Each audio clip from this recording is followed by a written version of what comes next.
یار امتی تو امتی ہوئے، بدر کے 70 قیدیوں کو جب سخت رسیوں سے باندھ دیا گیا مسجد نبوی کے ستونوں کے ساتھ، حضور علیہ السلام جو ہیں وہ رات کو مسجد نبوی کے اندر کبھی حجرے سے باہر آتے ہیں اور کبھی پھر حجرے میں چلے جاتے ہیں۔ حضرت بلال حبشی کہتے ہیں کہ میں نے حضور کی بے چینی اور اضطراب دیکھا، میں نے عرض کی حضور آپ کیوں بے چین ہیں؟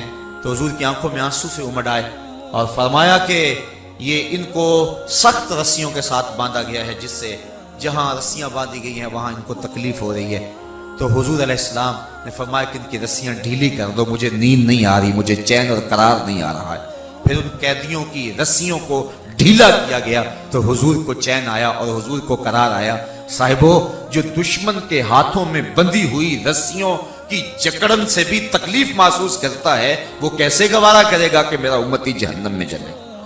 اس لیے ہم امتی بن کے دکھائیں۔ حضور نبی رحمت صلی اللہ علیہ وآلہ وسلم سے یقیناً نہیں دیکھا جائے گا کہ میرا امتی جہنم کی آگ میں جلے۔ اور حضور کے وہ سجدے جو حشر کے میدان میں ہوں گے کتب صحاح کے اندر موجود ہیں کہ اللہ تعالیٰ فرمائے گا محبوب سر انور اٹھاؤ، جیسا کہو گے ویسا کر لیں گے۔ تو اللہ تعالیٰ کی بارگاہ میں حضور یہی کریں گے، رب حبلی امتی امتی، اے اللہ میری امت، اے اللہ میری امت۔ اللہ فرمائے گا محبوب جا، جس کے سینے میں رائی کے دانے کے برابر بھی ایمان ہے میں نے اس کی بھی مغفرت کی۔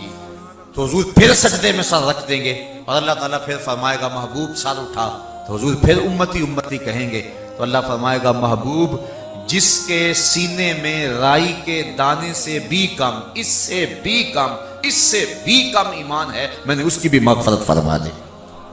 حضور پھر سجدے میں سر رکھ دیں گے اور اللہ تعالیٰ فرمائے گا ارفع راسک یا محمد سل، اے پیارے محبوب سر تو اٹھائیے، بات تو کیجئے، جو کہو گے مانیں گے، جس کی شفاعت کرو گے قبول کریں گے۔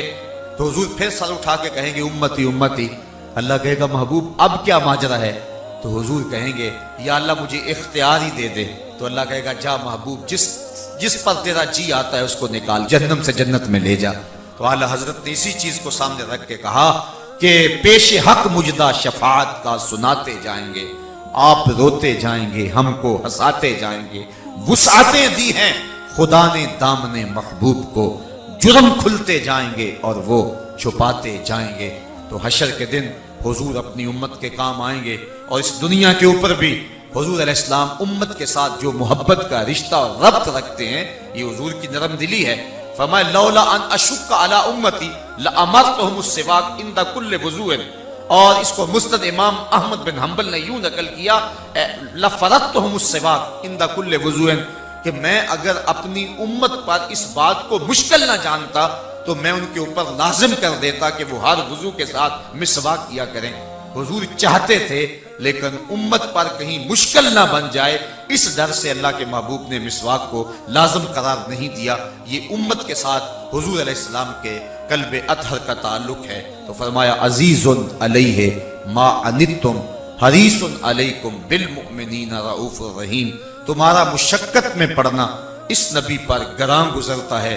اور آقا کریم علیہ السلام اس امت کے لیے اس دنیا پہ جب تشریف لائے تھے تو اس وقت اس جلوہ گری کرتے ہوئے حضور نے اپنی پیشانی سجدے میں رکھ دی اور رب حبلی امتی امتی کی صدا دی، اور ساری زندگی امت کی بخشش کی دعائیں مانگتے رہے۔ اور حضرت فضل بن عباس کہتے ہیں میں وہ خوش قسمت شخص تھا جس نے حضور کو لحد میں اتارا۔ یہ حضور کے سکے چچا کے بیٹے ہیں، حضرت عبداللہ ابن عباس رضی اللہ تعالیٰ عنہ کے برادر محترم ہیں۔ فرماتے ہیں کہ میں ان خوش نصیب لوگوں میں سے تھا جنہوں نے حضور کو لحد میں اتارا۔ تو جب میں نے حضور کو لحد میں اتار کے کفن کی تنیاں کھولی تو میں نے عجیب ماجرا دیکھا کہ حضور کے لبوں کو جنبش ہو رہی ہے۔ تو جستجو اور شوق کی چنگاریاں روشن ہوئیں اور میں نے چاہا کہ میں دیکھوں کہ اس لمحے حضور کیا فرما رہے ہیں۔ تو کہتے ہیں کہ میں نے جب کان قریب کیا تو حضور کے لبوں پہ یہ لفظ تھے اللہم اغفر لامتی، اے اللہ میری امت کی مغفرت فرما دے۔ اس دنیا پہ آئے تو امت کا غم لے کے، رہے تو امت کا غم لے کر کے، اور گئے تو امت کے لیے۔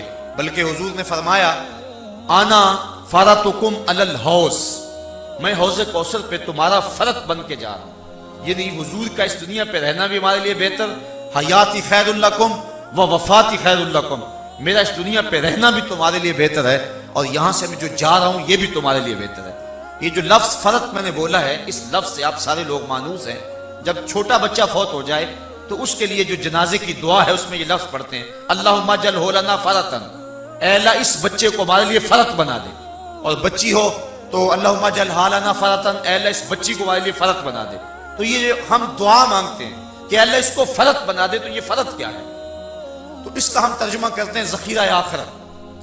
تو عرب میں ہوتا یہ تھا، آج کل تو دور بدل گیا، تو اس وقت جب قافلے چلتے تھے تو دوپہر کے وقت یا شام کے وقت قافلے جب پڑاؤ کرنا ہوتا تو چند جوان آدمی تنو مند صحت مند تیز رفتار گھوڑوں پہ ان کو لشکر سے اور قافلے سے آگے روانہ کرتے کہ تم ذرا آگے آگے چلے جاؤ اور کوئی شجر سایہ دار تلاش کرو، یہ قافلے کا اندازہ کر لو کتنے لوگ ہیں، اور ایسا کوئی درخت تلاش کرو ہم جس راستے پہ جا رہے ہیں اس راستے پہ جس پر یہ اتنے لوگ بیٹھ سکیں اور پڑاؤ کر سکیں، اور وہاں جا کر کے اس درخت کے نیچے جو کانٹے ہیں اور جو زمین کی ناہمواری ہے اس کو درست کرو اور چٹائیاں بچھا دو، پانی کا وہاں بندوبست کرو، تاکہ جب تھکا ہوا قافلہ وہاں پہنچے تو اس کو جا کے اپنے بیٹھنے کی جگہ خود نہ بنانی پڑے، وہ پہلے سے ان کے لیے تیار ہو، اور جب وہ وہاں پہنچے تو آسودگی کے ساتھ بیٹھ جائیں۔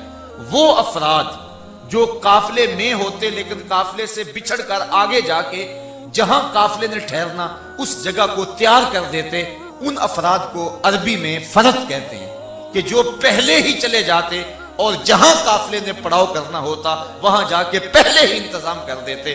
حضور فرمایا انا فارطکم علی الحوض، لوگوں میں پہلے اس لیے جا رہا ہوں کہ حوض کوثر کے جام تمہارے لیے بھر بھر کے رکھ دوں گا، اس لیے کہ تھکی پیاسی میری امت جب پہنچے گی تو اس کو تکلیف نہ پہنچے، تو میں تمہارے لیے فرط بن کے جا رہا ہوں، اس دنیا پہ آیا تو میں تمہاری لیے دعائیں کرتا رہا، اس لیے پہلے پہنچ رہا ہوں جا کے تمہارے لیے انتظام مکمل کر دوں، اور میری امت جب پہنچے تو اللہ کی رحمت کے دروازے اس کے لیے کھل چکے ہوں۔ تو یہ ہے محبوب کا امت کے ساتھ تعلق، اور جب امت کے ساتھ محبوب کا تعلق ہے تو پھر محبت کا تقاضا یہ ہے کہ امت بھی حضور کے ساتھ تعلق کی اس پختگی اور تعلق کی اس مضبوطی کا خیال رکھے۔ جن کے لب پہ رہا امتی امتی، یاد ان کی نہ بھولو نیازی کبھی، وہ کہیں امتی تو بھی کہہ یا نبی، میں ہوں حاضر تیری نوکری کے لیے۔ تو جب حضور اتنا پیار کرتے ہیں اور اتنی محبت ہے امت کے ساتھ، کسی کے پاؤں میں کانٹا بھی چبھے تو اس کی کسک حضور کو ہوتی ہے۔ وہ مجھے ایک شعر یاد آ گیا، لو تدخل شوکتن، فرمان رسالت ہے، کانٹا بھی چبھے ہم کو کب ان کو گوارا ہے۔ تو یہ حضور کو گوارا نہیں ہے کہ ہمارے پاؤں میں کانٹا بھی چبھے، اور کسی کا تکلیف اور مشقت میں پڑنا حضور پر گراں گزرتا ہے، حضور کے لیے تکلیف کا باعث بن جاتا ہے۔ تو میں اور آپ دیکھیں کہ ہم حضور علیہ السلام کے ساتھ محبت کا جو رشتہ اور ربط ہے، کیا وہ سطحی طور پہ نبھا رہے ہیں یا حضور کی محبت ہماری روح میں اتری ہوئی ہے؟ چو بنا میں مصطفیٰ خانم درود، از خجالت آب می گردد وجود، عشق می گوید کہ محکوم غیر، سینہ تو از بتا مانند دیر، تا نداری از محمد رنگ و بو، بر زبان خود میالا نام او، محمد دی زیارت محمد دے رنگ وچ، اے ٹھگ بازیاں جانے پیارا محمد۔ میں اور آپ دیکھیں کہ ہمارا حضور کے ساتھ تعلق کیا ہے۔ امام قرطبی نے روایت نقل کی ہے، حضور نے ارشاد فرمایا میں کل قیامت کے دن شفاعت کروں گا، لیکن جس شخص نے میری سنت سے منہ موڑا قیامت کے دن میں اس سے رخ موڑ لوں گا اور میں اس کی شفاعت نہیں کروں گا۔ مجھے بتاؤ ہمارا آسرا اور ہمارا سہارا اور کیا ہے؟ اگر حضور نے بھی رخ پھیر لیا تو ہمارا کون سا عمل ہے جس عمل پہ ہمیں ناز ہے اور ہم اس عمل کو پیش کر کے اللہ کی بارگاہ میں بخشش کی درخواست کر سکتے ہیں؟ آئیں ہم اپنے ظاہر باطن کو حضور کی سنت کے مطابق ڈھال لیں، پھر جتنے بھی گناہ ہوئے حضور شفاعت کر کے بخشوا لیں گے۔